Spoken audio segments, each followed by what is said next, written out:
Hello and welcome to week 3 of Craftober Cardmaking. Today we're going to be working on stitched cards, and the materials I'm going to use today include some tape, pencil and eraser, scissors, an embroidery floss, a glue stick, a push pin. You can use any sharp pin. I've got a spoon. It's actually for hammering. You could use a small hammer if you have one. This was about the size what I had, and all my sewing needles are in this container here.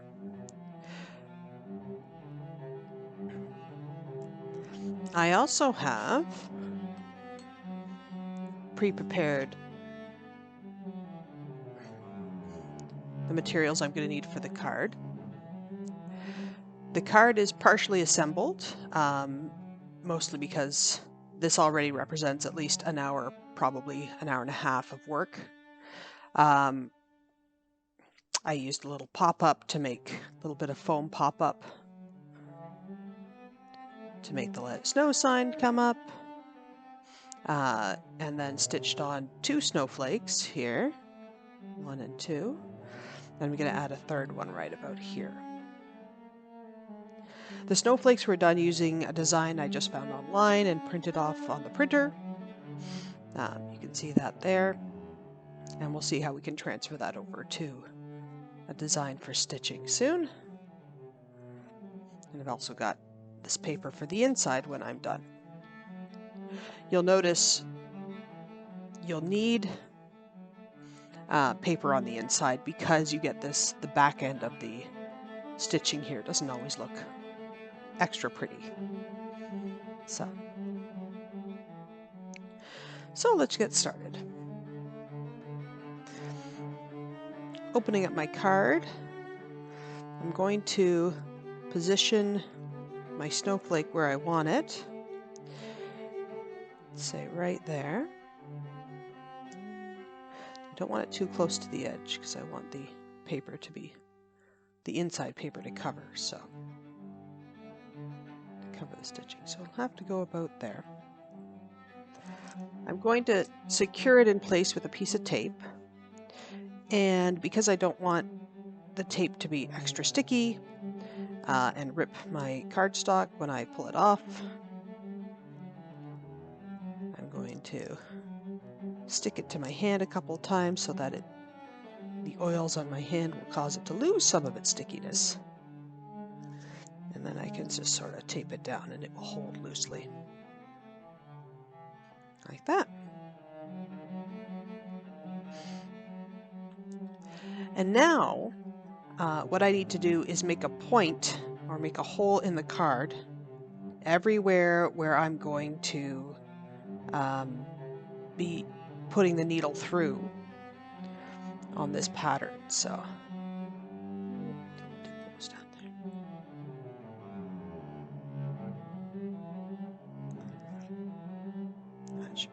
okay, so you can use a push pin just like this, and pushing down into here, I've got some extra thick paper underneath, a piece of cardstock. You can use your cutting board, some foam, anything you've got handy. If you find it's not working very well or you need a little bit more extra oomph, you can always get a small hammer or something else. You can use a nail and hammer. I was using a sewing needle for this. It broke the sewing needle, so I stopped.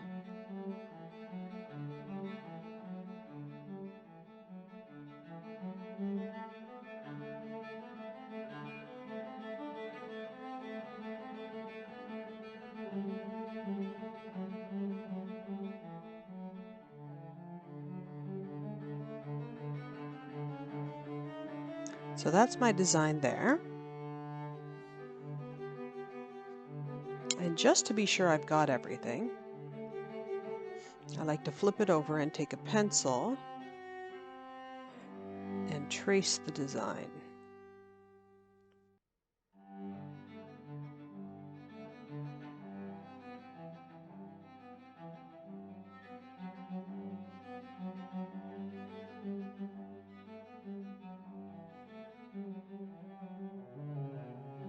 So this way, I've got a reference of my design on the back, and I know where all my holes are going to go on the front. Take out this piece of tape.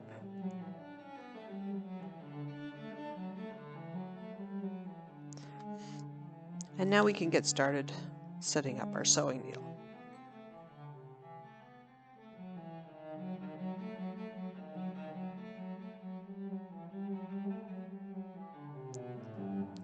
So when you pick a sewing needle, you want to pick the smallest size possible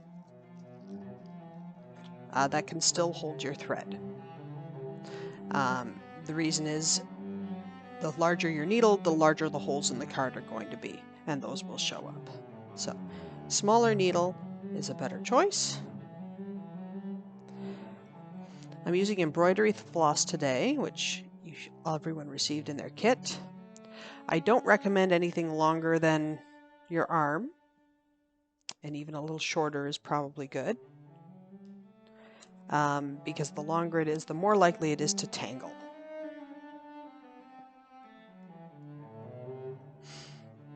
Now embroidery thread, this is actually pretty thick. This will make my holes much bigger. But embroidery thread, you can often split it up. So here I'm going to make this. This was one thread. This was 2 threads. And I'm going to make this one 3 threads.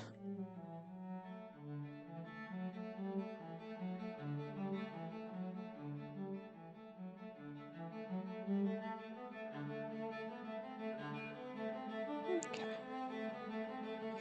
So I've got my thread and my needle. I'll go to the back of my card and pick a spot to start here.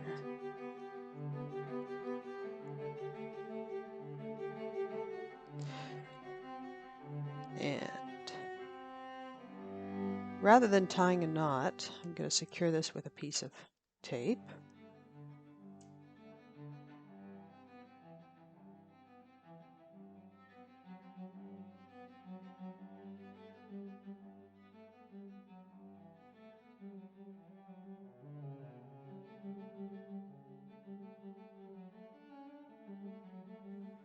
And then I'll begin working my way around the design here.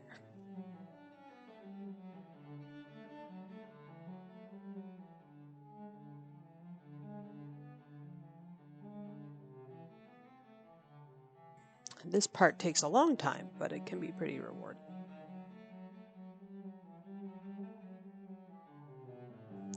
The biggest danger for this work is if you have sweaty hands. The sweat will get into the card and kind of bend it a little bit. So just be aware.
And there you have it. We have the small snowflake stitched with 1 thread, the second snowflake stitched with 2 threads, and this is what 3 threads of embroidery floss look like together. So once you've finished your stitching, you'll want to cover up this inside stuff, for which I've cut a sheet of paper. This is just printer paper, it's not special in any way, really.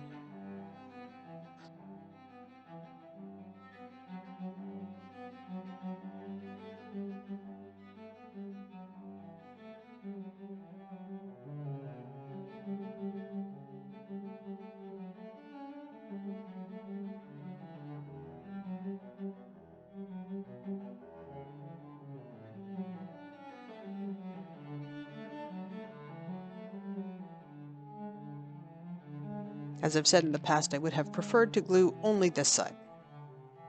Unfortunately, I was not really paying attention. I glued the whole thing. So it's going to cause a little bit of lifting right here. Should still be okay though.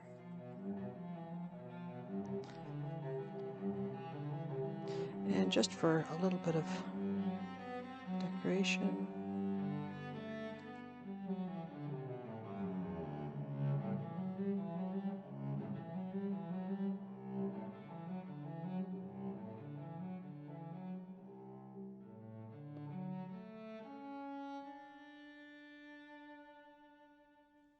and then I can add my text in here. Say, "Come ski with me," or something. And there you have it. Thank you.